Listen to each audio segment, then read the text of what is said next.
Shane, I need to warn you, my desk is swarming with ants today. We had some nice weather, so obviously the bugs came out to play. So if you see me like throwing stuff across elbows. Yeah, throwing elbows. If I see you do an atomic elbow drop on an ant. That's why. You see, in Colorado, we call them aunts.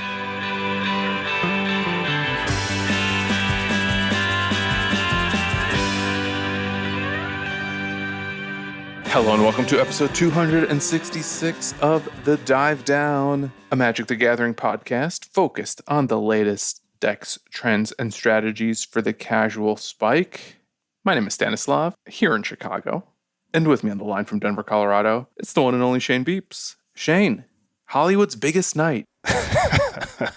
I didn't even look at what won.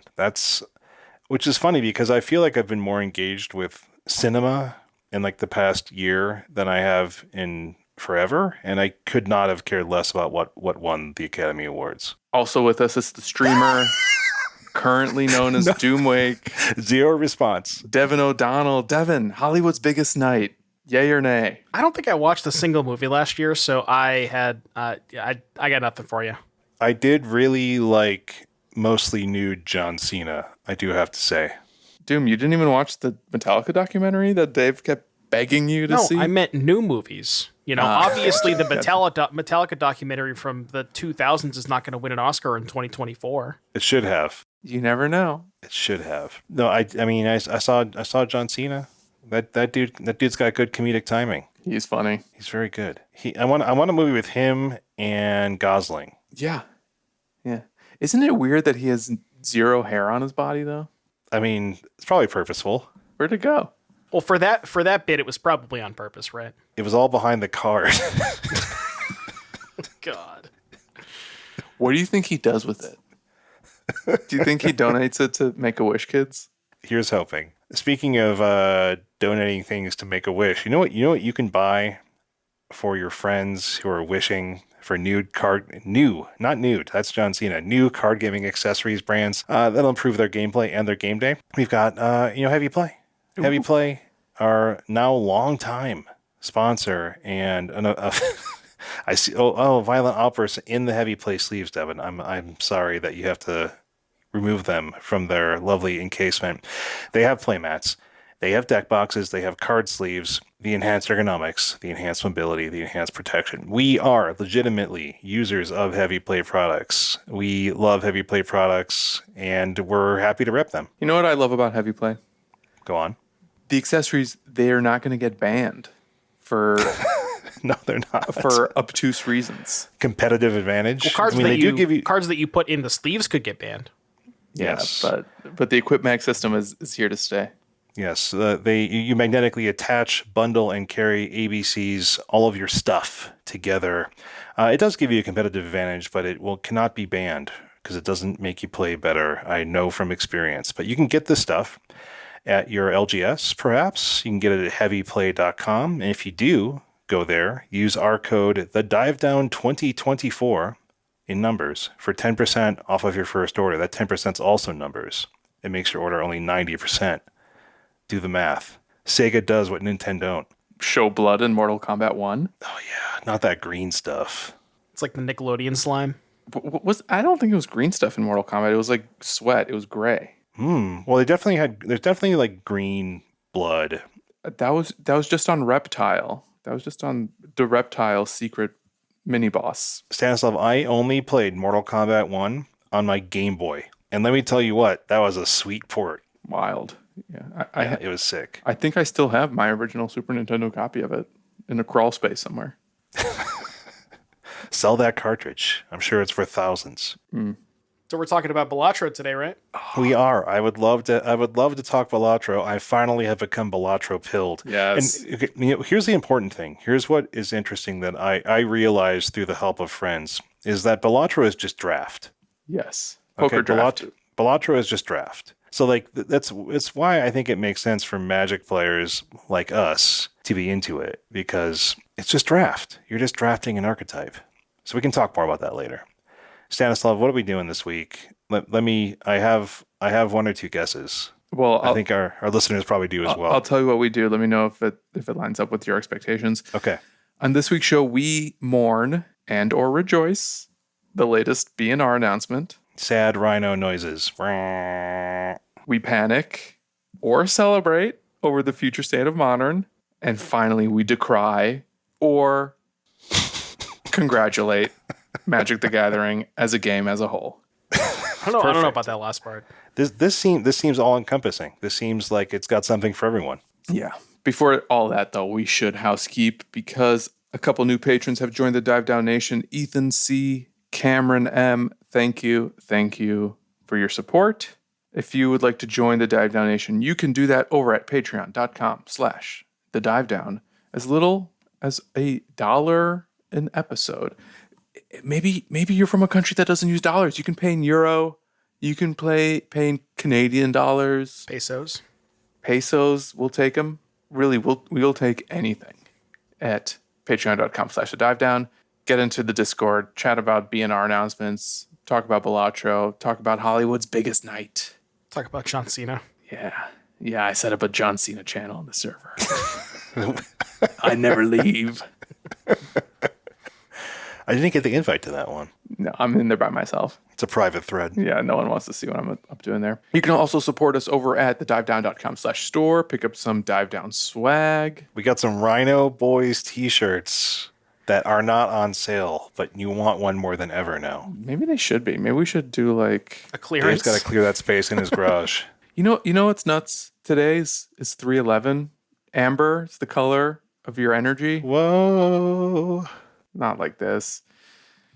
You can support us while playing Magic the Gathering with new or old cards at Mana Traders. Mm-hmm. If you use promo code _OUF, the dive down oof, through the end of March, you can get 10% off your first 2 months of renting Magic Online cards. That's how I'm feeling today is oof. Big oof. And if you're hearing this after March, just check the show notes of the most recent episode to get the latest promo code for that. It won't be in this episode. Like if you're listening to this after March, okay, and you look at these show notes, it'll still say the dive down _OUF. It's not going to dynamically change. That'd be cool. Oh, I thought our show notes were dynamic. No. Okay. This is a fast intro. Yeah. We're only at 9 minutes because we're rushing to this section. Yes. You got to rip the Band-Aid off. Violent Outburst is banned. No. So, okay. Are we surprised? Yes. Yes. Honestly, I'm honestly surprised. I'm surprised. I'm surprised, Jerry. I'm a surprised guy. I'm a surprised talker. But Stanislav, what are the hot headlines that came out of this? We've got nothing standard, no changes in standard, no changes in Pioneer, no changes in Legacy, no changes in Explorer, no changes in Pauper, no changes in Limited, no changes in CEDH. Yeah. No Penny changes Dreadful. in Kamigawa Block Constructed. Yes. Mm-hmm. But we do have Vintage Ponder is unrestricted. Okay, cool. For my Ponder play. Small note about that. I don't know if you guys noticed this, but they actually released it with a typo where it says Ponder was unbanned, and people made a fuss about it on Twitter. It was pretty funny, but those dastardly writers. But yeah, a Magic player is making a fuss about something being wrong. The way this $20 bill is folded in my pack. Mm-hmm. That's weird. Anyway, okay. So we have Violent Outburst banned and Ponder unrestricted. Those are our two things. So now we'll talk for 20 minutes about Ponder being unrestricted before we get into the Violent Outburst part, right? Mm-hmm. Yeah. Okay. I'm in. I lied. So should we maybe be transparent about our biases? Like anyone who listens to the Dive Down knows that the three of us have experience with Rhinos, and I think we have liked the deck to different extents over the years. I mean, Devin is on a new Rhino token from Cool Stuff Inc. Yeah, that's sure that one's gonna go over well, huh? Yeah. I mean, people, I think maybe a little bit of a spoiler, but I think there's a lot still going on for this deck. There is, right? Yeah. Hopefully, I mean, I basically only played Rhinos for the past 2 years. It's the only deck that I've owned. It's the only deck I've interacted with. So even in Pioneer, it's not legal. well, yeah. But I've tried. Yeah. I guess I just want to be like transparent, but also like be honest. Like we are Magic players with biases and preferences. It just so happens that this time around, the ban impacted a deck that we like. I don't want to speak for everyone, but I really liked this deck for a long time. Yeah, deck great. And so, like, maybe our reaction to it might not align with all of our listeners. We'll try to be fair and balanced in our discussion, but, like, we're human, and that's going to color this conversation to some degree. Yeah, I mean, I think we all have some pretty rational, we're past maybe the despair, the surprise part. We're into the acceptance and growing and learning. I'm still bargaining. Oh, yeah, bargaining. Yes, that part. Yes, if I give you Ardent Plea, can I have Violent Outburst back? Yeah. I'll give you 4 Cascade spells to take Violent Outburst back. If I give you Demonic Dread and Ardent Plea, can I have Blood 3? Braid Elf too. I don't need that. Yes.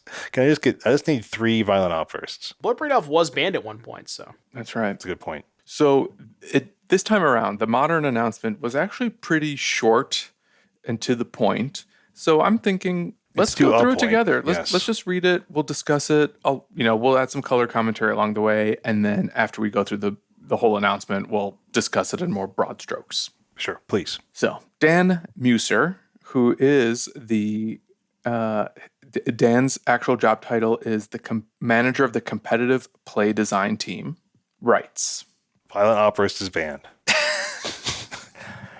In our previous modern update, we removed Fury and Up the Beanstalk from the environment. Doing so has returned Rakdos midrange to an acceptable level without deleting it from the metagame entirely. Shane's note, I didn't know Up the Beanstalk was in Rakdos midrange. Moving on.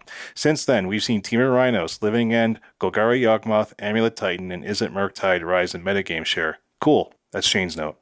More recently, players have had some success with Leyline of the Guild Pack from Murders at Karlov Manor in Domain Zoo and Rhinos variants featuring Scion of Draco and Leyline binding. So these are true statements. Yeah, in general, it's all basically factually correct. Like, maybe we can dither a little bit about, like, is Scam at an acceptable level now because it's hardly played for more than like 3 or 4% of the metagame, I suppose. I think to a lot of people that's an acceptable level of grief being played. Yes. Yeah. It's like, if you ask somebody, 3 months ago, the person who was getting double grief, what would be an acceptable level for scam? They would be like, I never want to play against this deck for the rest of my life. So please delete it from the metagame. Yeah. And so getting it down to where it is probably like acceptable to many people. It's not acceptable to Dave. I mean, like I was thinking when you were giving your preamble earlier, Stanislav, about like, hey, we like Rhinos, we might have some feels about this. Like, Dave really likes Scam. I actually thought Scam was a blast to play, right? Like I was not happy to have it kind of, nerfed a bit, but yeah. I think, those are things that have to happen. Yeah. I also really like how they describe that the Rhinos deck has picked up Leyline of the Guild Pack to some success. Yeah, success. I mean, I think that's probably fair. I mean, it's funny. Like, okay, this is me giving a little bit of pre-negativity here, but like, notice that there's not a single number mentioned in this entire article besides the year 2008, I believe, and maybe March 12th. Mm-hmm. Those are numbers that are in this article, but there are no other numbers. Okay. There's no win rates. Nope. There's no representation rates. There's no matchup spreads. Right. This is just words. And the next words are, over the past regional championship season, Team Rhinos has begun to approach previous levels of Rakdos midrange metagame dominance. So this is where the announcement starts to get kind of weird to me. And maybe I'm misunderstanding it, but... Stan's note. This is not what Dan wrote. Yes. Yeah, thank you. A little bit. The modern RC season, which is what I think they are referring to, was ages ago. And we've had like regional championships since then. We've had regional championships, or we've had a pro tour in a whole other format. I feel like modern metagame is kind of strictly a Magic Online experience right now. And when the RC season was in full swing, that metagame was still primarily dominated by Scam and yes. 4-color. Yep. Ridiculously so. It was like 25% of the room was like Scam. Yeah, the only thing I found this, I don't know if you guys know that. Did you know there was a modern RC this past weekend? Did you guys know that? feel like I should have known that, but I did not. Well, there was. It was in Southeast Asia. I don't really like the schedule is so weird to me because I don't know if this was like I don't even know what season this is from because we, like you said, we were already done with the modern RCs. I think we've even had a Pioneer RC since then, and now we have another modern one for I think a Pro Tour that's in like 4 weeks or something or 6 weeks. Anyways, if there's any sort of data regarding RCs and Rhinos, maybe this is something they looked at. But to give you, listeners at home an idea, if you combine Teamer and Domain Rhinos, it was the most played deck, but still only 16%, which is I guess what we would come to expect as far as Rhinos is concerned over the events that we've covered, in the past few months or so since it's picked up in popularity since the December ban list announcement. But yeah, that's really all I could find, and just again, I don't know why this RC is just randomly here, but here it is. Yeah, so I think that's a good call out, Stan, right? Which is just what is the time frame we're actually talking about that you're looking at besides like recently? You can just say recently. You don't have to like give us some kind of regional championship season clause here. You know what I mean? They could, but they didn't, and at this point, maybe they never will. But the article goes on. While we want to preserve the Cascade strategies as viable options in Modern, we'd like to remove one of the more powerful aspects of their strategy. I wonder why. Namely, the ability to cascade into a payoff card at instant speed. Casting Violent Outburst during an opponent's turn reduces a lot of the risk inherent in such a strategy. It allows the Cascade player to untap with all their mana open and Rhino tokens or cycling creatures ready to attack. Both decks also include Force of Negation, which costs 0 mana on opponent's turns. Enabling a streamlined defense of the combo. Hold on, you can cast it for 0 mana? I've always been waiting to have 6 of. Surely there must be a catch. So here's an interesting thing, right?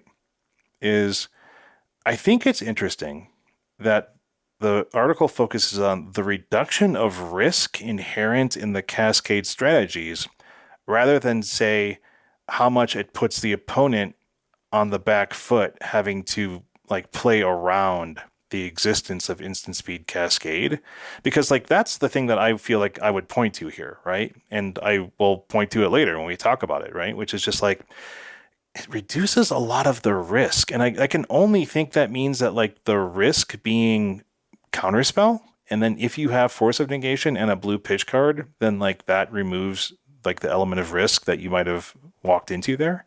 I don't know.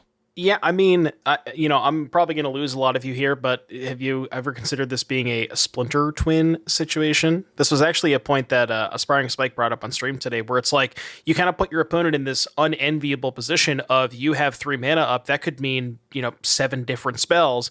And if they don't want to play into your interaction and they say go, well, you can still use your mana to apply pressure and you put them in the same spot next turn. And that is, I think as far as Cascade is concerned, forcing people to do it at sorcery speed rather is, a little bit, it kind of in their eyes, and I think I do agree with this, it kind of takes the deck down a notch in terms of power level. For sure. Clearly.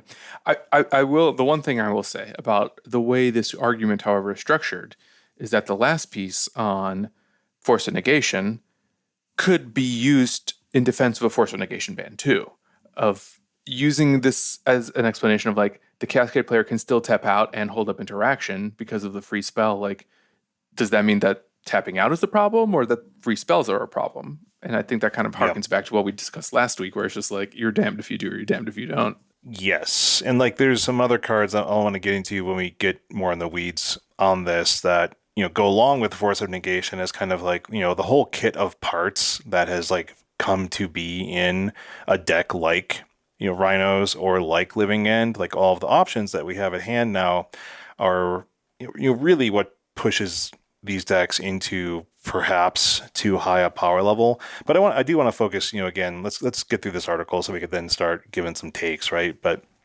ultimately it's just like, so what are we taking away from this paragraph? That the Rakdos mid-range metagame dominance level, which is kind of undeterminable, is beginning to approach that is like when we have to start worrying about something being banned. What does metagame dominance mean? Does it mean presence? Does it mean win rate? Does it mean level of annoyance?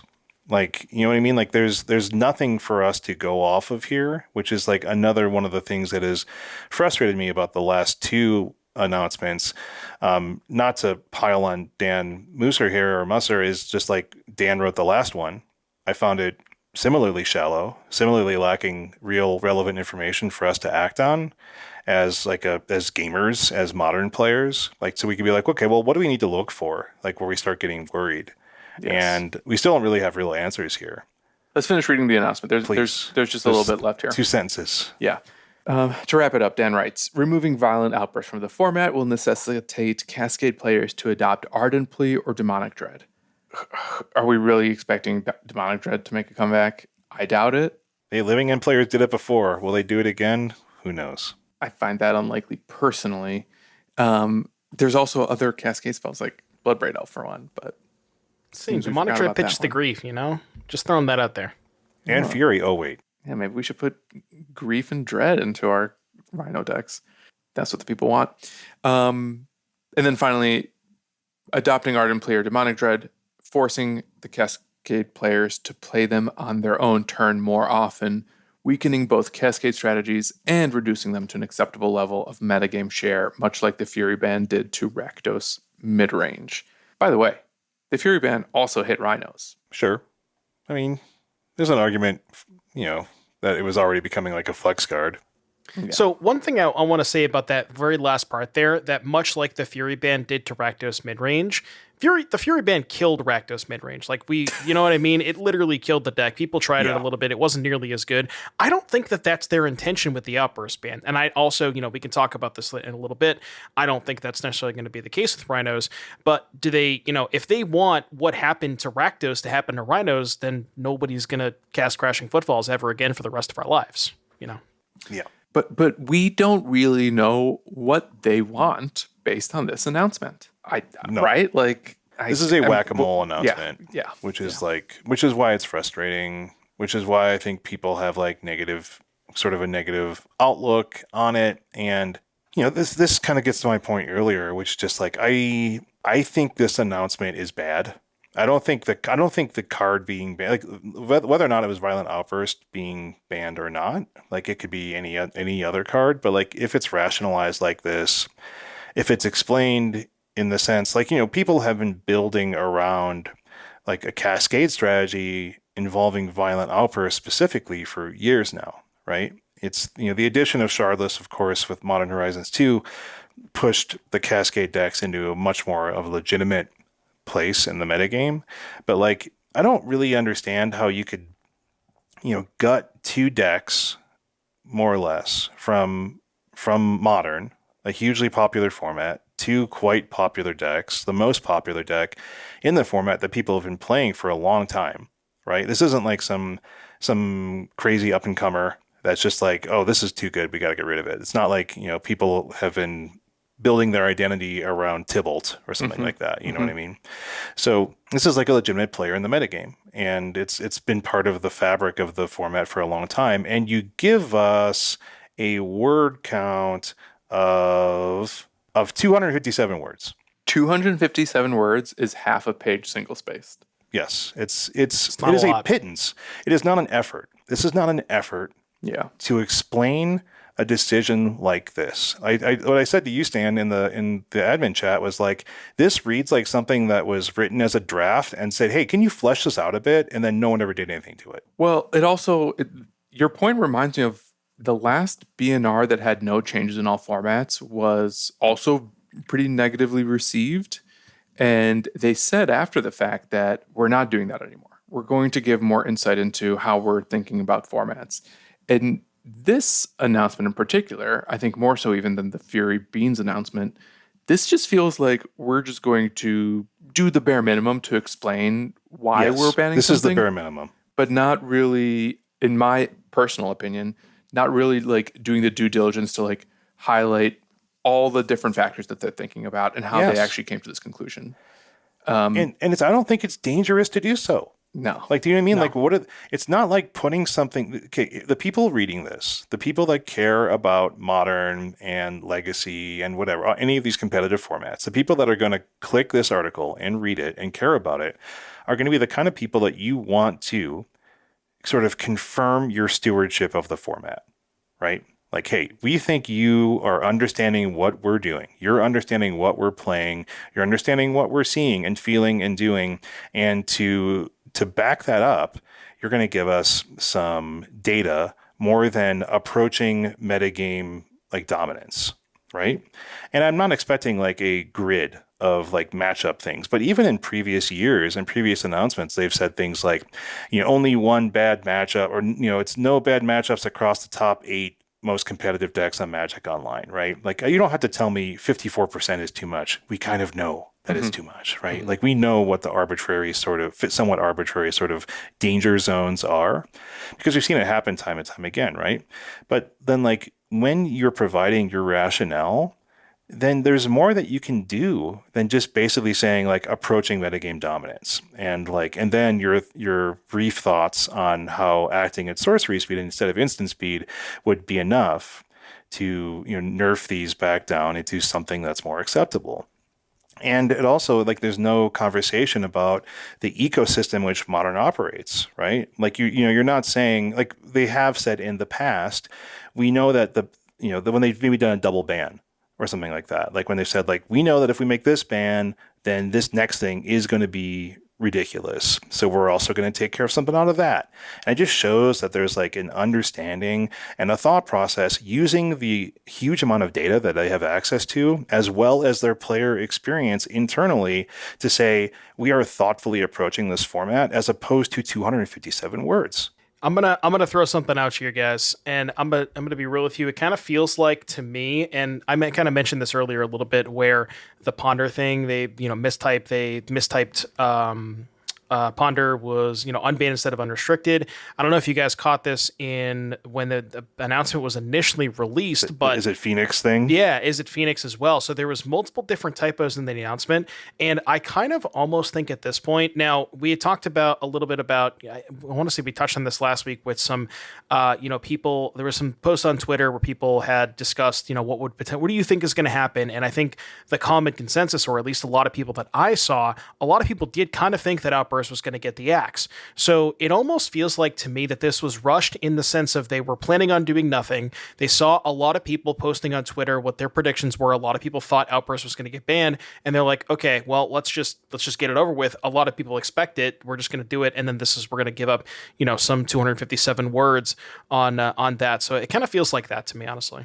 Yeah, but okay, let's say Devin, you, Stan, myself, anyone, even most people who are like invested in the format and also like writing, like if you were given a 1 hour assignment to, 1 hour heads up to say, write why you banned Violent Outburst, you could do a lot more than this. Probably, yeah. Yeah, right? Like, come up with some numbers. Yeah, anything. You could write even if you were given the charge, you can say nothing about numbers. You can say nothing about matchups. You could at least give a more deeper rationale, a deeper explanation, and seem more thoughtful and understanding of the format and community to make people feel more at ease and more satisfied with the explanation. I'm going to try to like put a bow on this section of the conversation of what I think we're ultimately talking about here, which is when the rationale for a pretty significant ban feels like rushed and arbitrary and doesn't necessarily feel like it's in line with the spirit of, previous bans over the last few years within this format. It makes it hard to understand what is the criteria by which they are curating this format and what their vision is for it. And I think that then becomes a problem for not just consumer confidence of like buying cards and potentially buying expensive cards that go into a deck where Violent Outburst is played, but in competitive confidence of like, why invest in a strategy that I can't necessarily like play over a long enough period of time if they could ban it for a host of different reasons that seem to be a moving target based on like no clear pattern or clear communication of what they care about at any given time with the format. Yeah, I think that's well said, Stan. And like, we were talking about this too. It's like we have a lot of fancy cards in our Rhinos deck, right? And like I said it somewhat sarcastically, and you're responding to like you saying like, yeah, I had such a nice Rhinos deck. It's like, why am I not just playing like MP copies of like, basic forests and like, a bunch of cards? Because it's like no one's gonna care, including myself, about my nice version of Rhinos that I played for like a year, after it's gone, right? And I know that I'm not WotC is not beholden to me or anybody to like make a deck playable forever. And again, we still get to talk about the fun stuff with where's Rhinos going from here, right? But I think a lot of people have had decks that are essentially completely eliminated, right? More or less. And they're, Jason in our Discord, he's had a number of like fully foiled out decks, like sort of effectively become unplayable. And then again, that's his choice. He would admit that. But I think ultimately what I'm getting at is the confidence thing, which is like, why am I going to go spend 10 more, 15 more dollars for a cool version of a card when honestly, I'm not going to get that value out of it. Whether it's like the amount I actually play it in paper, the good feels it gives me, when honestly, so many decks have come and gone, whether it's by metagame forces or by bans, to keep it moving along or to keep it something that I'm going to be playing. So, I think that's something that they have to be careful about too, right? Like, why are people going to bling out decks? Why are people going to buy the fancy versions? Yeah, I think just kind of wrapping up on this one last thing real quick before we, move on to what happens to Rhinos next. When Modern first came out, they were very adamant that it was going to be a turn 4 format, and these are the parameters that we're going to be setting, and these are the, the topics of which we're going to be banning around. And as I understand, as Modern gets power crept and everything gets more powerful along the way, maybe those kind of terms of engagement aren't necessarily the same as they were before, but it would just be nice to have some sort of like the state of Modern article where they talk about this is what we want from the format, these are the win rates that we find problematic, and so on and so forth, and these are the metagame shares that we want to address. And it just kind of feels like you guys said, we just don't have that. And I thought that is what they essentially promised after their last no changes in all formats post, like that they were going to start offering that. And as of now, I just don't feel like they're holding up that end of the bargain. And maybe we would feel differently and the tone would be a little different if they could offer a little bit more insight. And we're recording this on the Monday immediately after the announcement. Maybe that insight's going to come tomorrow during Blake's stream, because I believe they are discussing the BNR then. Yeah, it could look stupid tomorrow with all my complaints, but still, Yeah. people don't have still air the episode. Yeah, like, well, like why do I have to read an article and then watch like an hour-long stream? You know what I mean? Like that's not a necessary thing to have to do. Okay, I've complained enough. You all have tempered my complaints a bit, but I think let's talk about this ban. Let's actually talk about Violent Outburst being banned. How does it make us feel? Do we think it was a legitimate, reasonable banning for the format? That kind of stuff. Stan, I think that I'm going to look at you. I think you are, the standard bearer, the banner carrier, most of the pod on Rhinos. I know, and Devin's right there with you. Yes. So, like, how are you feeling? Like, what is your initial reaction to this? I mean, I'm sad because it's a card I've loved to cast. I think you actually said it really best, that this is a card that people have wanted a good Violent Outburst Cascade deck for a long time, and they finally got that with Shardless.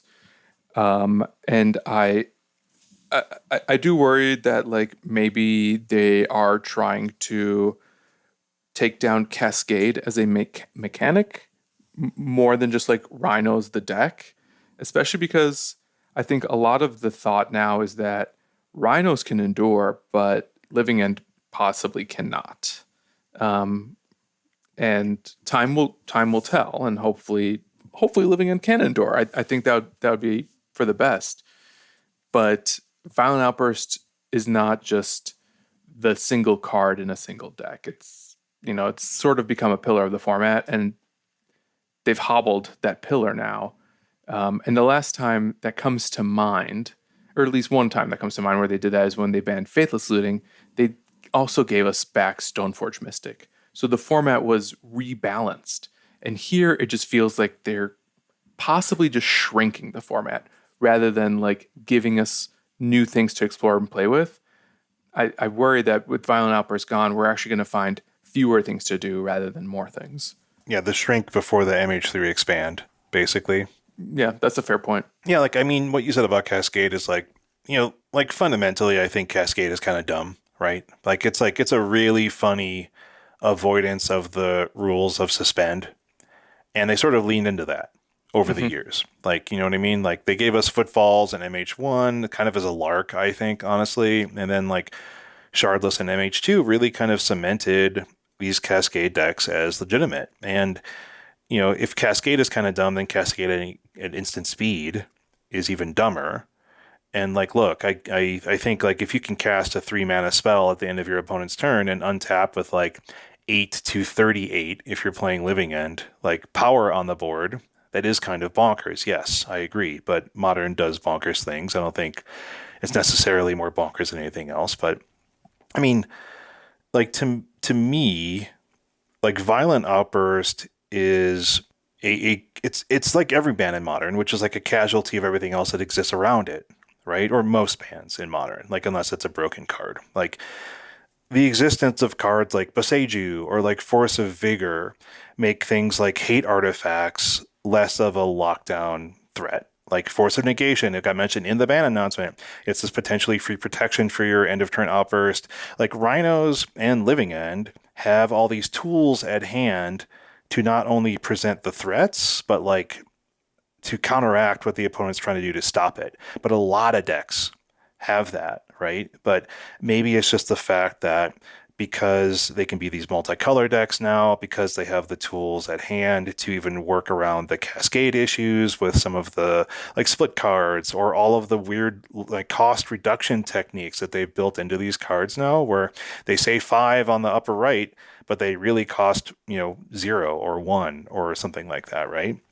So you add enough of these to a format, and then you get to the point where a Violent Outburst at the end of your opponent's turn is insane.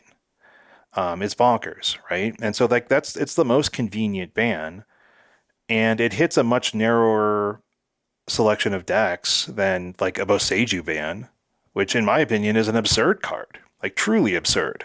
Like when you play with Boseiju, you're just like, wow, this card is great every time. Yeah. But Boseiju has like a wider utility for a bunch of decks. Force of Vigor has a bunch of utility for many decks. So it's like it makes sense to say like, hey, this is the most outstanding example we have of too much stuff contributing to the whole. And fundamentally, like this card's banned because it's instant speed. It created too much false tempo, as we talked about, right? And so it's like it makes sense that it's gone, but it's not in itself a messed up card. It's sort of just where we've gotten to in Modern, right? It's the card pool.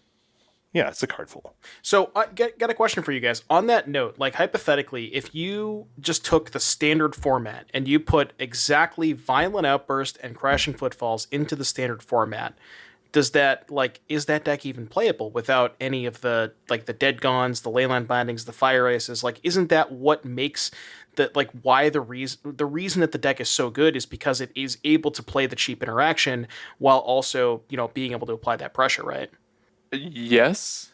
I mean, you do have like the whole package that they banned out of Pioneer with what is it, Geological Appraiser? Yeah, I guess you have those split cards, yeah. Yeah, you have like bad split cards. But we had Footfalls.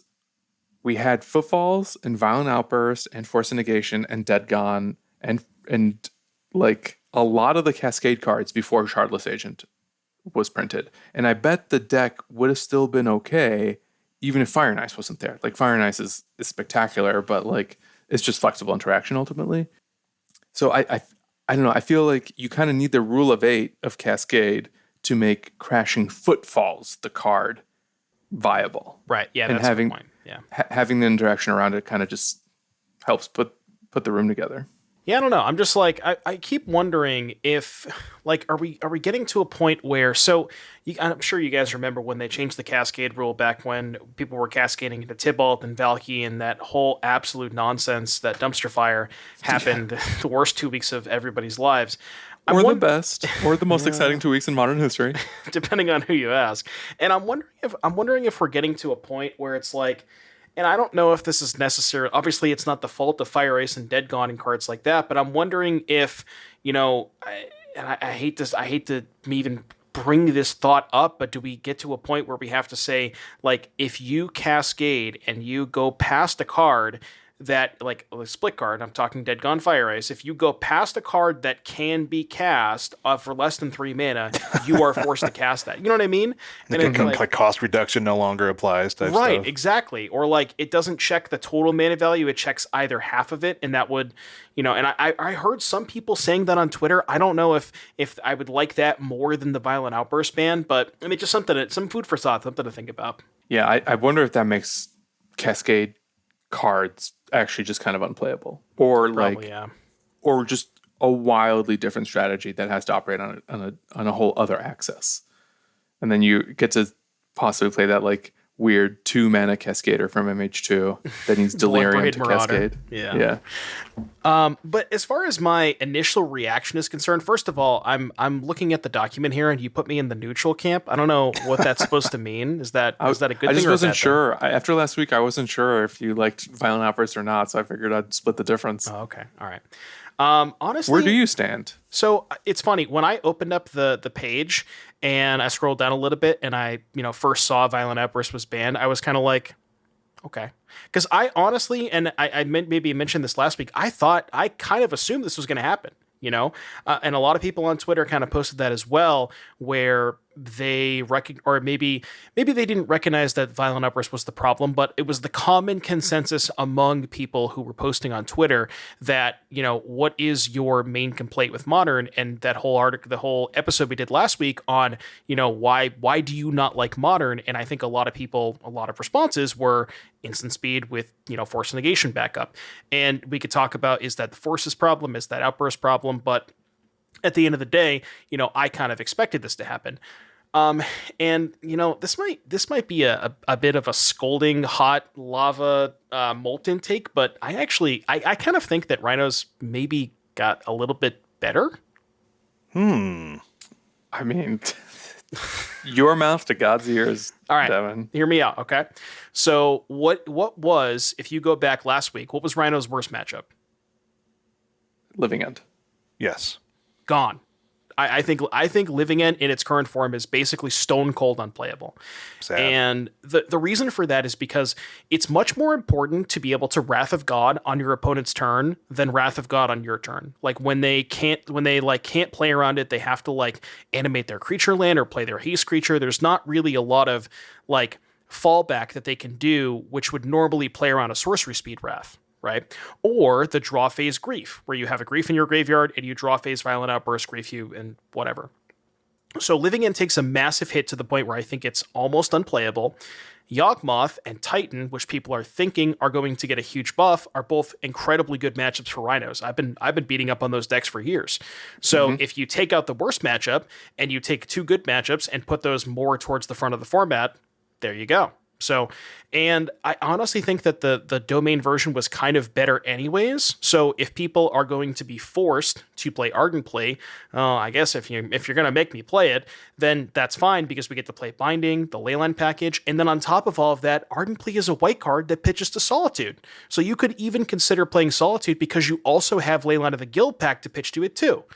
Which, maybe that fixes more bad matchups. Another blue card for Solitude, and for Subtlety, which Violent Outburst is not. So honestly, my initial reaction is, funny enough, I think this might make Rhinos in a better position. I don't know if it's necessarily a better deck than it was with Violent Outburst, obviously, but I think all of the other contributing factors might put it in a better position than it was previously. I'm excited to find out, and I'll probably be jamming different iterations of Rhinos over the next week to see whether it can still hang. Yeah, so what are we doing here? Like, what if we're talking the future of Rhinos, near future of Rhinos? Like, so the biggest loss is it's very little to do with the rest of the deck, right? In terms of you're not gonna not have a red pitch card for Fury. You do lose some green for your Force of Vigor.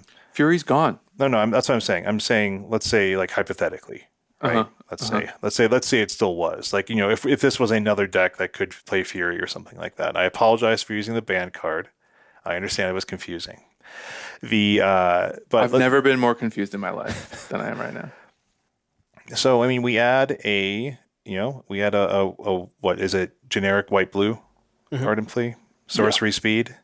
You don't get the nice little +1 bonus, which is kind of if they kill a Rhino, you do. Rarely comes into place. Yeah, oh, you mean off the Outburst? I thought you meant Exalted. Exalted. No, off the Exalted does work. It does work. Do you know that you can, like what with Exalted you can attack a 4/4 into a Wolverines? Do we like look so pleased with himself? Are we shaving on Force of Negation? Maybe having some like main deck. You think you're still running the full 4? Yes. Just because it's good, it stops hate cards, all that good stuff. It's too good not to play. Shane, if you read the article closely, Force of Negation may have been the best card in the deck all along. Yeah, I don't know why. I've seen some things on Twitter, people cutting forces. Please don't do that. Just play 4 of those. Yeah, I mean, so like, okay, if we're fitting in Ardent Plea, it's just potentially a clean swap for Violent Outburst, and then maybe because we can, I mean, you can maybe start thinking about Solitude, maybe the sideboard. He has not that many white cards to pitch here. Well, for me, it's almost a question of like, what are we playing red for still? Is it just for like Fire sideboard Ice? Just Brotherhood's Fire. End? And Blood Moon. Are not in the 4-color. Yeah, you're I'll not play playing Blood Moon. So the mana base for the 4-color banned version is you just play. I think it was like 4 Misty, 4 Heath, 2 Foothills. So your fetches are all Bant, and then you just play Forest Island Plains, and then you could just have 8 fetches for your basics for Blood Moon. I mean, this seems feasible. Seems like a little bit of a reach. It seems a little greedy. I'm just saying, like, if we're experimenting with Rhinos, like maybe one of the sacred cows we can consider cutting is Fire Ice to make room for something like Teferi and Solitude. You can bring in Dead Gone, as if you need interaction instead of fire. You lose the amazing tempo play of ice and like the card redraw, but maybe we don't need that as much if we're playing. We do have the Surveil lands that are kind of giving us pseudo card draw. Who knows? Yeah. Who can say? Yeah, honestly, with the Surveil lands, I've kind of found myself not even casting Ice on 2 as much. Like, if I need to fix my hand, I'll just go Surveil land to Surveil land. So it's like, I haven't even really found myself utilizing Ice that much anyways. Yeah, I mean, I can see a world where Dead Gone makes a bit of a comeback. I mean, depending on the metagame factors in play, right? Which is like, do we have small creatures to kill? I don't know. How do we think the Yawgmoth matchup changes? Because Fury was really good there, and Violent Outburst was really good there. Those are 2 cards that I think were especially good against Yawg. And even though Yawg still has like the 2 4/4s problem, and Solitude is still obviously, or not Solitude, Subtlety, I think is still quite good there. I wonder if Yawgmoth maybe gets a little bit better in the matchup spread with this change, especially if Rhinos kind of has to change the speed that it's playing at moving forward. What exactly makes Outburst good against Yawgmoth? Just like the threat of holding up the interaction? I think so, yeah. And like being able to like sometimes surprise with 5/4s. Sure. Because then to that end, if we have enough white cards to play Solitude, then who cares if we're tapping out for player Shardless and we have Solitude backup? It's kind of the exact same thing as holding up interaction plus Outburst, where we can just Rhinos and hold up Solitude, right? This makes me realize that you don't only cast Violent Outburst on your opponent's end step. like you mentioned, Devin, you could do it during upkeep if you want to be super tricky with like Grief. But like the amount of times that you catch someone who kind of feels priced in to like attacking with a Ragavan. You know what I mean? Because they're like, well, I really want this treasure token. If they block it, so be it. Or there's all kind of thing. Casting Rhinos to casting a Cascade spell to get Crashing Footfalls to make some blockers has come up so many times for me. And people don't have to attack into it, but so many times they kind of have to make you have it, and then you do. One thing I'm gonna miss is when your Murktide opponent has 2 mana up and they go to end step fetch, and you're like, response, I got something for you. I'm gonna miss that the most. Yeah, sad days. I'm sorry, I feel like I slightly interrupted you, but I kind of realized that you do lose more play than just sort of like at your end step I'm making 8 power, or at your end step I'm making 24 power with Living End or something like that. Yeah, I think like Devin, I like the distinction you made of maybe the deck doesn't get better per se, but maybe its positioning improves a little bit. I think The reason why the deck potentially gets worse is that it loses a lot of flexibility. Sure. And in Violent Outburst gave flexibility that we got from Tiebinder and Laura Wynn revealed, and all the good modern cards that do 3 things. That's kind of what the format's about. And Shane is still on the pod discovering that Violent Outburst can be cast at any time, even your turn if you're nasty. Shane, Cast whenever you want. You never won with a combat Violent Outburst to just get in an extra point or 2 of damage? I don't think so. Maybe once. Well, you haven't lived. I mean, that's what I keep hearing. The best part for me was when they attack with Shieldred and you would just in combat, Violent Outburst, make a 5/4 trade. Oh, God, that always felt so good. Yeah, Who's attacking such a powerful card into your open mana? The Rakdos players. Questionable They don't players. You're not going to win by not attacking. Yeah. That's a good I guess point. with Shieldred on the board, you sort of might, but... Another thing that I want to mention about just kind of the deck construction and the composition is we were kind of a Tidebinder was basically a shoe in 3 or 4 of in the main deck in Teamer and stuff. And I think Tidebinder is a card that it's weird because Tidebinder gets worse in the Rhinos deck because you're playing more at sorcery speed, but Tidebinder also becomes much better against Rhinos because they're forced to play at sorcery speed. So it's kind of like a double-edged sword thing there. So I would probably want a sideboard Tidebinder for the mirror match, but I would not want a main deck Tidebinder in this current iteration. Interesting. Should we theorycraft of where the format goes from here and Sure. where other decks maybe winning or losing in this exchange? Yeah, we can do a winners and losers thing. Yeah. I mean, it's funny. I feel like this could be surprisingly brief because Rhinos was basically pretty good against all the popular decks to very good against the popular decks, except for Living It. And Burn. And Burn. It was pretty mid against Burn, right? Oh, so Shane, really quick, I have something funny to tell you. Do you want to know what the win rate of Burn is? Win rate of Burn was at the Southeast Asia RC? 37%. 27. Oh my God. How many players? There were 4. Oh, okay. Tough. Well, 4 brave souls. Anyways. Yeah. So I think one of the headlines that have come out of today is that Yawgmoth and Titan were perhaps the biggest winners in the format. If Rhinos is in fact worse. Yeah. It's so much so that Sodek MTG, known Magic player, they tweeted, I'm going to read this tweet because it was a little incendiary, but I'm inclined to agree.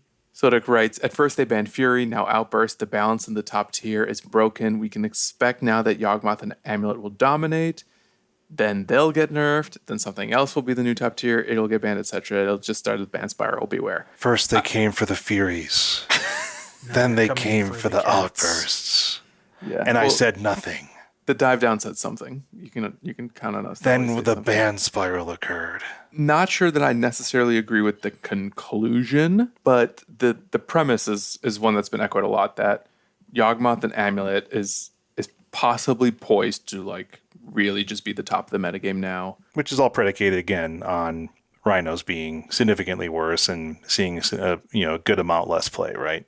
Yeah. Yeah, because if Rhinos is still good, Rhinos is good against both those decks. So Yeah. But what else is Rhinos keeping down? What happened to Murktide? It used to be the most popular deck, then it became a sub 50% deck. It lost a lot of that popularity, even though WotC just keeps printing cards for it because it's their favorite deck in Modern.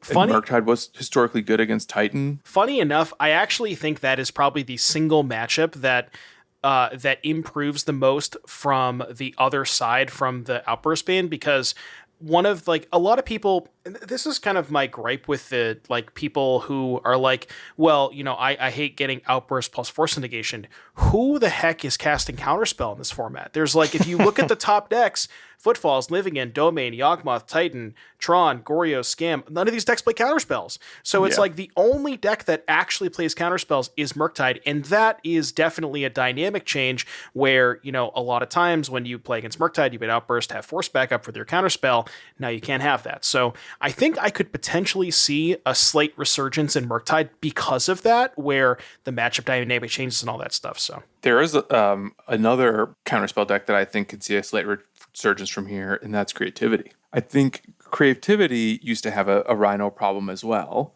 And even though like Rhinos will still have some sort of removal, it still has Fire Ice and Ley Line, like I can possibly see like creativity getting a boost because it can be a good counterspell deck that might be able to like punish the sorcery speed Rhino players and maybe claw back a little of the metagame that it's lost over the last 6 months or so. Yeah, especially if some people are building their Rhinos decks without Force Negation, because that is one of the tougher things for creativity. Is like their sorcery is so expensive that they just get there's sometimes they just can't afford to play around. They just get destroyed by it. So if people are in the camp of cutting Force Negations, maybe relegating those to the sideboard, that can certainly help creativity a lot too. Yeah. What about Omnath? Yeah, I was actually just about to bring that up. What about Omnath? Mm-hmm. Like, Omnath has been on the downswing since the Fury and Beans ban. I don't necessarily think that Rhinos is the thing that's kind of been, like, keeping it there, per se. I think traditionally Omnath has kind of always been pretty good against Rhinos. I mean, they have, especially like, you know, if they ever resolve One Ring, they can back that up with like the Solitudes. And once Omnath gets going, it's pretty tough to beat. So, I mean, that's definitely not a deck that I want to be on the other side of from the Rhinos thing, especially with the loss of Outburst, because that is some of the versions of Omnath are like more counterspell heavy. So that Violent Outburst loss will definitely see like a significant impact in a matchup like that. Mm-hmm. I am also curious a little bit about like Scales and Hammer. No one can ever seem to agree on like, is Scales in particular good against Rhinos or not? I always thought that was the case. I think other people disagreed. Especially if Rhinos is possibly moving away from red a little bit because it doesn't have Violent Outburst as well, and like maybe we're seeing fewer Flame of Anor, fewer Brotherhoods, and maybe the lone artifact decks actually have a little bit of an opening here too, especially because like they may be necessary to get under the Yawgmoth combo turn, and maybe same for Amulet Titan. One thing I will kind of say about that is if the Rhinos players, the people who are building their Rhinos decks, if they're expecting more people to pick up Amulet Titan, then if everybody is like having a 5-alarm fire about Amulet, then those Rhinos players will want to put more forces in their sideboard. Force of Vigor, of course. And if you have more Force of Vigors, then it's going to be a tough time for Scales and Hammer time. So it might catch a little bit of splash hate from the Amulet Titan resurgence. We talk about Living End being probably dead here. Does that mean Endurance is dead? Why are we playing Endurance anymore? True. That card's out of here. We don't need to play it. I guess if Murktide makes a comeback. No, I get an answer. And it's actually the deck that completely destroyed this past weekend's events, and that's Goryo's Vengeance. Oh, yes. Yeah, we got to be able to answer that deck. Yes. Can we talk about that, by the way? That deck just destroyed everything this weekend. What the heck? Yeah, if it weren't for the BNR, we'd be talking about it more because I started playing it, and then I got distracted by the news of the day and decided not to finish my league. You and I did. I returned the Living End cards that I had rented. It was sad. Sad. It was fun. I was having a lot of fun playing Living End. Sad robot. So maybe Goryo's is just a deck to keep an eye out moving forward. It seems to be having like a little bit of a moment. And maybe Endurance is still relevant there. Is Endurance still good against Yawgmoth? Probably, right? Because it can disrupt their combo by a turn. Man, I don't know. I've always been kind of 50-50 on that. Like, I tried boarding it in at some points. I've tried not boarding it in at other points. It's kind of tough. It's like good against very specific situations and very specific cards where it's like if they Cauldron a Grist, you really want to get that out of there. So it's good against that. It can break up the Undying combo, but it feels kind of narrow, so I'm not sure. Yeah. How do we feel about Tron moving forward? Tron's bad against Titan. I think it's probably bad against Yawg. I think Tron might just be bad until maybe Horizons 3 gives it some better pieces with all the colorless focus, if we're lucky. I think my issue with Tron is, as we talked about, with Yawgmoth and Amulet Titan becoming a bigger part of the metagame, if for some reason, more people start adapting, like I'm trying to think of, besides Rhinos, what other blue decks can play Subtlety. Like I don't think Domain has enough blue cards. Murktide would probably play it, maybe Omnath. But if there's an uptick in Subtlety because of Yawgmoth and Titan, Subtlety is really good against Tron. Mm-hmm, mm-hmm. I've also been hearing murmurs that the other dark horse moving forward is Mill. That Mill has favorable matchups against both Yawg and Titan. That is true. I mean, that's too. I have to admit that this conversation topic, I think people try to predict stuff, which is why we have a podcast. But I think people are looking at this. I thought we had a podcast for the money and and the women and micro fame. I think like this is not like they literally banned Crashing Footfalls. This is not like they literally banned Living End, right? So like I think that they sort of maybe did ban Living End, but like like we've been talking about, I think Crashing Footfalls might still be like a legitimate player, might still be like, let's say 5 to 10 to, if it's still good, 15% of the meta. Maybe it still kicks butt, right? And so like the mental exercise of being like, well, now that, and I'm not saying you're doing this, Dan, I'm saying that everyone's doing this, right? Including myself, which is like, oh, Crashing Footfalls is 0% now with the metagame. That means that Yawgmoth and Titan are going to be like, 12, 17% of the metagame. That's going to cause all these cascading factors. Cascade, haha. But I don't think that is going to happen here, because Living End, as we saw, was pretty good, but like it was legitimate, mainly kind of like, Rhinos hate, right? And Crashing Footfalls was just a really good deck against a bunch of stuff.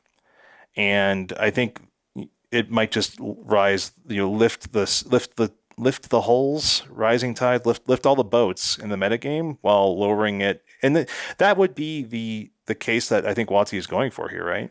Did you say holes or holes? Holes. Okay. Yeah. Like I was hull confused breacher. at first. Yeah, HULL. Okay. So I'm thinking that in the best case scenario, we are like, okay, Rhinos is back to a like 53% deck, even though we know it is based on all the data we have, more or less. But everything else is sort of also maybe like 52, 53%, and that all the good decks are, and everyone's happy, right? So it's like, I don't know. I don't want to like say, hey, let's stop talking about this. But like, I'm just listening to this and I'm like, well, how can anyone possibly predict this? We can't. Mm-hmm. All right, let's go back to predicting things now. Please. Yeah. My take is in the show. Shane, you said something there that I was like, when you said Rhinos is just kind of good against everything. I just wish that was in the BNR announcement. Right? Like, just say that. That would have probably just say the been matchups. enough. But see, it only had one bad matchup in the top like 8 decks. Yeah. The end. You don't even have to get so specific. Just give us something, Yeah, it's good against a lot of stuff, except for Living End. We know this. Is it worth talking about the lack of action elsewhere? Like Pioneer, Because- you mean, or touch on elsewhere it. in the format in Modern? I guess Pioneer was my thought. Unless I was there's thinking elsewhere. Popper, but Devin, you play a lot of Popper? no. I haven't played a game that makes Popper in like 7 years. I saw a tweet from Todd Anderson, Tandy MTG, famous Lorcana player, that said Treasure Cruise needs to be banned in Pioneer. And this has been true since the first day of the format was legal. Violent Outburst leaving Modern barely hurts Cascade. Ponder is cool and shouldn't be banned or restricted anywhere. Ban rating F. We just had a Pioneer Pro Tour. Treasure Cruise wasn't the most popular deck, though not the winning deck. Do we feel like if they're doing Modern bans right now, like so far removed from the Modern season, while the Pioneer season is starting in a month? Like, do we feel like their curation of multiple formats may be out of step with the player base, or really like what's actually happening, what's too good or what's healthy moving forward? So I got a pretty big problem with the Pioneer section, and I don't want to sound like I'm that upset. Well, I mean, I am upset, but basically, I mean, really, all they did, I'm not going to read it word for word because it doesn't really mean anything. But realistically, all they did was they kind of just were like, yeah, so a Pro Tour happened, and people played some new cards. We talked about cards that got unbanned. That was cool. And RCQ season starts in April. That's it. That's the announcement, Yeah. The Pioneer section was really patting themselves on the back on like... It was bonkers. It was literally like everything besides Modern was like, oh, we're so glad that cards from MKM are seeing play. It's like, yeah, I would hope so. It was bonkers. They even refer to Sorin Imperious Bloodlord as our old friend. Yeah, Oh, I just saw our that. old friend Clothis, if you remember that old chestnut, the True Heads. Yeah, it was bonkers. Yeah, again, it seemed more tone deaf than the modern announcement, honestly. Like Yeah. when you have a deck in your Pro Tour winning 57% of its matchups, Our old friend. like our old friend Phoenix, our old friend Izzet decks are still fine to play forever. Maybe we should add Preordained to Pioneer. Let's do it. How about Ponder? They get on Banded Vintage. It should. But yeah, I don't know. I mean, as far as Pioneer is concerned, it's kind of weird. So Phoenix was the most played deck in Chicago, and it had the highest win rate among decks. I think that had what, 8 or more pilots, 9 or more pilots, something like that, some arbitrary number. But as far as decks that were played at a high clip, it had the highest win rate of those decks. And I mean, to like combination of highest percentage and highest win rate. Typically, when you have a deck that's played as much as Phoenix was, the win rate was 57%, by the way. And typically, when you have a deck that is as high representation as that, there's going to be some variance along the way, where you're going to have kind of like the bottom is going to level out the top, and it's going to meet somewhere in the middle. But 57% for a deck that was 18% of the room or something like that it's kind of absurd, to be honest with you. And that's where I don't really understand like what they think is going to change about the metagame, because even with the new cards, and I'm not trying to I'm not trying to take away what Channel Fireball did with that vampire deck, because that vampire deck was absurd and it was awesome. But I mean, I think we're just going to get to a point, and maybe we already at a point where Treasure Cruise is, it's just kind of a blade on the format. Personally speaking, I think it is. And by the way, Devin, you don't have to look as far back now as Chicago for evidence that Phoenix is overrepresented. There was a Pioneer Showcase Challenge just this past weekend. Oh, was there? Where you played in it? No, I didn't know there was. Yeah. So there was 278 pilots, if Goldfish is to be believed. The most popular deck, it was tied. Is it Phoenix? 59 copies. Rakdos Vampires, 59 copies. They both had 21.22%. 59 copies of Vampires. That's two decks taking up 43% of the metagame. And like, you can sort of understand Rakdos just because it's new. It won the Pro Tour. It's kind of like people are exploring it. It's a breakout deck. Like, you can actually, in my mind, sort of forgive it for being as popular as it is, because perhaps it's overrepresented right now. But Phoenix has consistently been this popular, and I have Phoenix in paper. I kind of like it, to be quite honest. If the threshold for banning cards in a format that is modern is this deck is too popular, it does really powerful stuff, puts players in awkward positions, these are all things that they didn't even say, but we just have to infer. Like, why does that criteria not apply elsewhere? Especially if they're citing a RCQ season that's been over for months, where they're promoting the RCQ season that's coming up. Like, what better promotion could there have been than, like, we've recognized that Izzet Phoenix has been exceptionally powerful. Treasure Cruise is banned in a lot of other more powerful formats. We're going to make a correction to Pioneer now just to see what people can discover moving forward as they, pick up their Pioneer cards again. Like, to quote one of my favorite George Romero movies, who's running this monkey farm?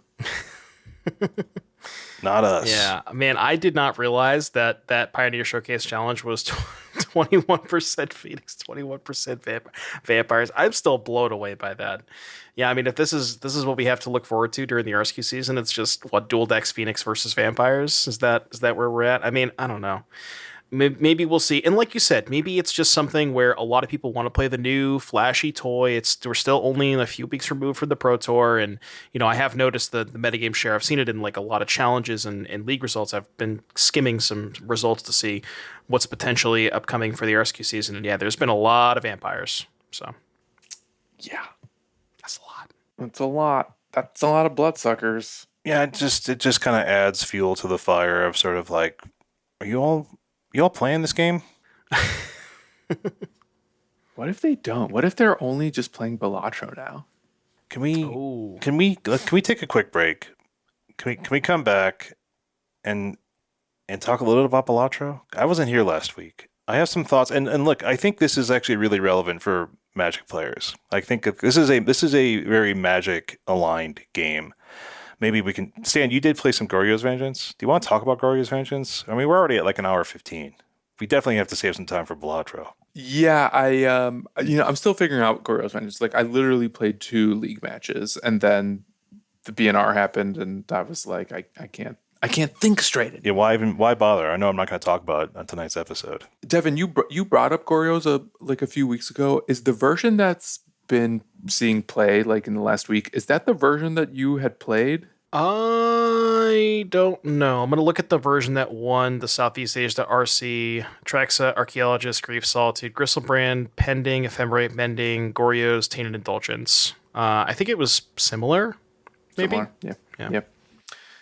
Yeah, it's, long story short, I'm still getting my thoughts straight on Goryo's Vengeance. I think it's interesting. It's a very different type of interactive combo deck than what I'm used to with Cascade, but it still sort of fits that mold of like you're using Prismatic Ending and Grief and Solitudes to interact with opponents. There's like weird and different incentives on like what you can or should do at instant speed versus what you want to like do at sorcery speed. So I think it's a pretty exciting period for that deck right now, but I'll probably have more to say about it next week. Maybe we can do a little double dip into Goryo's Cascade and whatever else is popping off between now and next Tuesday. Yeah, I mean, ultimately, I don't have a lot else to say. I said a lot already, right? I think we get to have a little bit of fun, maybe like messing around with some 4-color Rhino stuff with Ardent Plea. Ardent Plea, by the way, was at $17 for an LP copy last I checked on TCG. Ooh, today? Good thing I bought those. Yeah, Wow. I mean, I'm glad I had them for old 4-color Rhinos. Let's see. Yes, Ardent. exactly. Plea, Ardent Plea, type. Oh, it's a mere $13.99 for some HPs. If you want, you can get some LPs for $15.71. Shipping included from Kelly's Cards, 298 sales, 0%. Yeah, bonkers. So yeah, I mean, hopefully you grabbed them fast if you're a Cascade folk out there. But anyway, I mean, long story short, we'll see what happens. It should be perhaps interesting. Maybe the format will be overall slightly healthier if you consider metagame representation, indication of health. Instant speed Cascade, too good for this world. I'm glad I didn't have those kitty ones and like get special desiccant packs that like uncurved them into like playability or something like that. Those were expensive too, I think. Yeah, they were so cool though. Well, they had like the narrowest release window of all time. They were like only available for one Magic Con. It was like the Magic Con Secret Lair or something. And that sounds that right. was it. Okay. Do you all have All right, anything else you want to say about these topics? I just I think I said last week, like I'm not buying the Guild Pact cards because it's not Modern Season, and I don't feel a lot of incentive to buy Modern cards at the moment. And I just think that like we're not a finance podcast, but I just think like let this be a reminder that only buy the cards when you're going to play with them because things come and go very rapidly. Yeah. And I think Modern's going to have another significant shakeup this year. Yeah. Even if there's no BNRs, like MH3 is going to have an impact. I would of some buy sort. nothing. In fact, I might sell. I might sell some things now. Well, never sell. Oh, yes. I forgot about that part. Never sell, because then you're going to have to rebuy your Ardent Pleas. Devin, anything you want to close on? No, I think everything was said. You know, I really do think that, you know, I said earlier that maybe Rhinos gets better. I don't know if that's necessarily true. You know, there's context obviously, but yeah, I don't know. I think Rhinos is going to be fine. I'm sort of, I guess, for the first time in a while, excited to at least try some Modern. Maybe? Yeah, are you going to be streaming some new Rhinos tomorrow? Maybe. I'm not sure yet. I won't hold you to it. My standard streams have been doing really well, so. Well, lean into what does well, my friend. I'm not even going to take a break. If you want to turn the podcast off right now, feel free. I want to talk to my friends about Balatro because I finally figured this game out. At least part of this game. I figured out the early game. And I think one thing that we didn't talk about, you all didn't mention last week, and I think it's probably because we all were still figuring out what this game actually was, is that this game to me is drafting archetypes, right? Like this is a game of figuring out what the game is giving to you, keeping yourself open. Like this, my friend who's pretty good at this game. He was like, yeah, stay open with this pick. And I was like, what? This is drafting. You're right.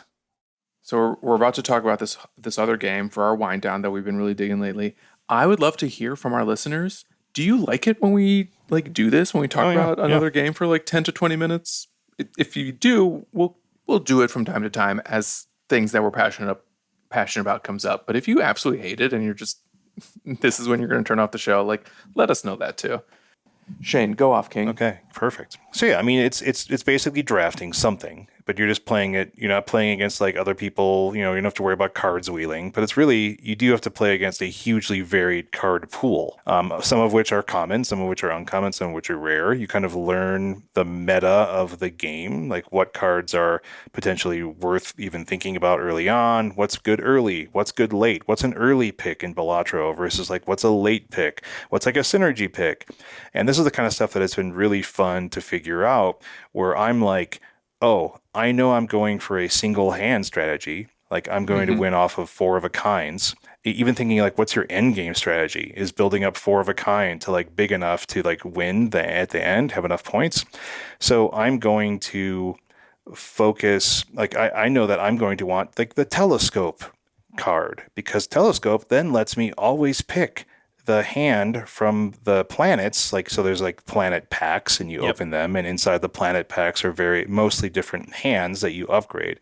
So like, let's say I'm going to go for 4 of a kinds. And then if I get the telescope, then I know I'm always going to get 4 of a kind out of my celestial packs. And like, you just sort of lean into like your archetype or your strategy. And if it comes together, that's cool. Like getting good is going to be figuring out how to win when it's not handed to you on a platter, like my first win was, which was absurd. And I think that the draft comparison is so perfect because, you think about if you open a pack and you open, let's say, I don't know, like some busted white rare or whatever, and you kind of keep drafting and white's not open, you're kind of like, well, you can't be married to your first pick. And it's similar here where it's like, if you get like, you're very early on and you get like one of the powerful jokers that is, let's say like it's, benefits you for getting flushes, you don't necessarily want to go into that early because, you kind of want to let the packs dictate how you will go on. Does that make sense? Oh yeah, for sure. Like, I think some of the most powerful things I've found early on, and I'm not saying this as an expert. I'm saying this to like prompt your response. Is like, I like a lot of the stuff that gives you more things to pick from. Whether it's like the Joker that gives you more Jokers, like early on, that's great. It's like feeding you free Jokers, and you keep the ones that are good and you sell the ones that are not so good. Like, I love the Joker that gives you a proc for getting a tarot card when you open a pack. That one's so good. You just get tons of tarot cards being fed to you, and you get to pick and like use those tarot cards to manipulate your deck, like, removing cards from your deck via the tarot cards, duplicating cards in your deck via the tarot cards, all hugely powerful options. And the more of those you get for free, it's both an economic benefit because you don't have to pay for them, and it's just a selection benefit. And so those are the things that keep you open too, right? Like you said, Devin, is like, I'm not marrying myself to any particular strategy. I'm going to see what the game feeds me, and I'm just increasing the volume of what it's feeding me to like be able to select from it. And I find those things quite powerful. And then you sort of start narrowing down your focus into, okay, this card, this Joker is good for my full house strategy. This card is good for my straight strategy. This card is good for my flush strategy. Or I want to get rid of these, actual cards in my deck because they're not in the suit that I'm trying to force my flushes into. And I have found I've actually had a pretty good win rate since I figured this out. Like, I might be at like 50%, but I've only like won 3 times. So maybe more like 40%, right? But like, I know that's going to start getting harder and harder as I experiment with more of the different deck, like the card decks that have different rule sets around them. There are challenge modes where you can like increase the difficulty of what you're doing in the game. And I'm curious what you have found to be kind of like interesting early strategies for our listeners if they're going to get into the game, like cards you think are good or strategies you think are good or things that you're looking for in your early plays. I'm a really big fan of high card. I tried a couple of high card runs, and the most important thing about high card runs is the stone card, which is it's no rank or no suit, but it gives you plus 50 You mentioned chips. this last week, and I didn't understand. Like, did you have to get a Joker that let you score those?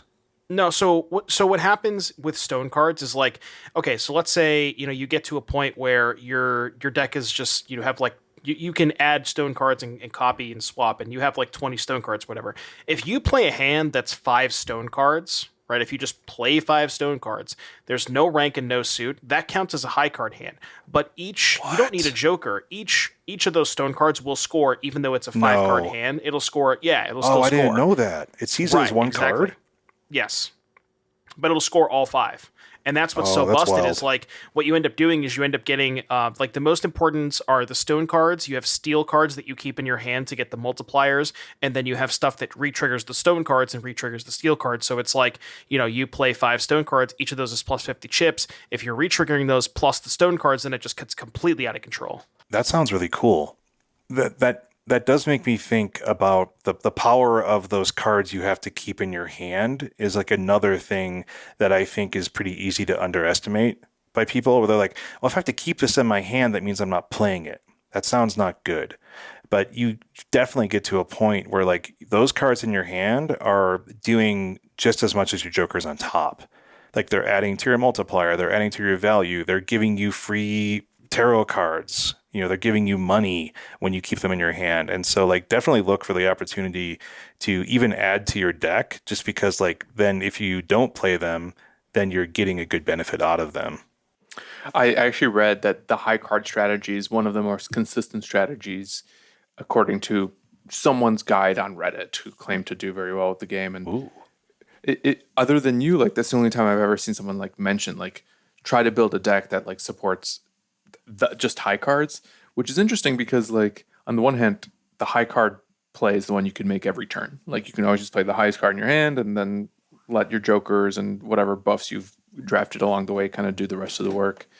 But it's also like, to me, it's almost the least intuitive one. Like I always try to approach it from the perspective of either go all in on like a style of hand, as Shane said, like for him it's 4 of a kind. Like I really like the Joker that lets you play straights and flushes with only 4 cards, or the Joker that lets you skip cards. Oh yeah, those are quite good. Smeared is broken too. The one that counts diamonds as hearts and clubs as spade. That one is so good. Yeah.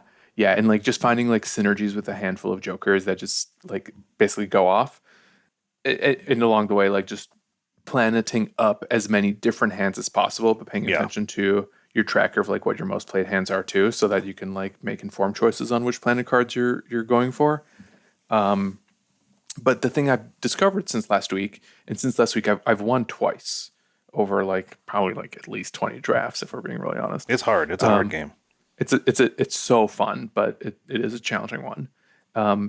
In my wins, both wins were very different with very different strategies, and they were both just a product of like experimenting with new cards that I haven't played with before and like trying build around strategies. The thing that I just find is like there's so many different ways to approach the game that certain strategies might suit you better than others. And as the more you play, the more stuff you unlock, and the more deep you go into what Balatro can offer you, like the more you might discover is actually a winning strategy that might catch you by surprise. Yeah. I think that's the longevity of the game, because right now, like I think the 101 is what I've figured out and what I've done, which is like, you figure out a hand that the game is telling you to build towards, you modify your deck to make that hand come up more frequently. Like my 4 of a kind wins had like 15 and 12 aces, in them. Do you know what I mean? Like this oodles of aces. And so all I was doing, it was super boring in the end, which is like I am throwing away cards till I have 4 aces. And then I'm scoring like 120,000 points, which is like enough to beat the final boss, right? And that's really good. But like, if that's all the game was, which is like find the hand and then hopefully you get the scoring cards that then make that enough. I don't think that would be a deep enough game to be that interesting. But what I think it's doing smartly and intelligently, which are the same words, is drip feeding you more options, which is like now you have the yellow deck, now you have the green deck, now you have the black deck, now you have this modification to this deck, and you can you increase the difficulty sort of granularly as the game is also increasing the modifications that it is offering you. And frequently it's based off of stuff you did in the previous run, where it's like, hey, you never played a 3 of a kind. Now you're going to get the 3 of a kind Joker, you moron. Like you're going Yes. you better start Yes. playing some 3 of a kinds, because the game now is going to offer this to you. So like learn how to do something else. You're not going to win off 4 of a kind the entire time, because now you have this other Joker in the mix. And I think that's like really intelligent. And I think it's going to give the game longevity for people who are like, well, like literally my first 2 runs were like identical 4 of a kind wins, which is just like telescope, celestial packs, 4 of a kind, get supporting jokers, get some cool cards in my hand that beef stuff up some more, and then go to town. And then the third one was not that much different, and that was just a flush run, and it was nothing special. But like I can already tell based off of what the game is sort of telling me it's unlocking, that like that is not a sustainable strategy, and it's also kind of like it's not going to win the more challenging setups that the game can present to you. You know who else likes this game and posted a review on Steam? Go ahead. Devin, do you know who I'm about to say? No. One Dr. Richard Garfield. Ooh. Whoa. Posted a very positive review after playing for 37.2 hours, called it a fresh deck building roguelike. The sort of thinking you will find yourself doing is very different than others in this category. There's an immense amount of variety and content. After posting that review, he went on to play another 100 hours of the game. So the screenshot I'm looking at My man, Dr. Richard Garfield. has him playing 137 hours on record, and for all we know, he's probably played even more since then. Wow, you love to see it. So there, that's why. That's some high praise. Seriously, yeah, that's to me, it's almost like that's one of the reasons why I think it's kind of fun to talk about it on the dive down. Is like there's something about this drafting card game that I think appeals to us as Magic players, and I can see it like growing in popularity over time, similar in the way Sladeless Spire did. Yeah. Because it scratches an itch that you can do via single player that makes you feel like smart for making really good choices and like encourages you to keep going even after you've lost. That like I think that's one of the many reasons why we love Magic, and to see that captured in this like single player video game that's just like building on the essential foundation of poker in a fresh way. Like maybe we should just do the Balatro spinoff and really lean in.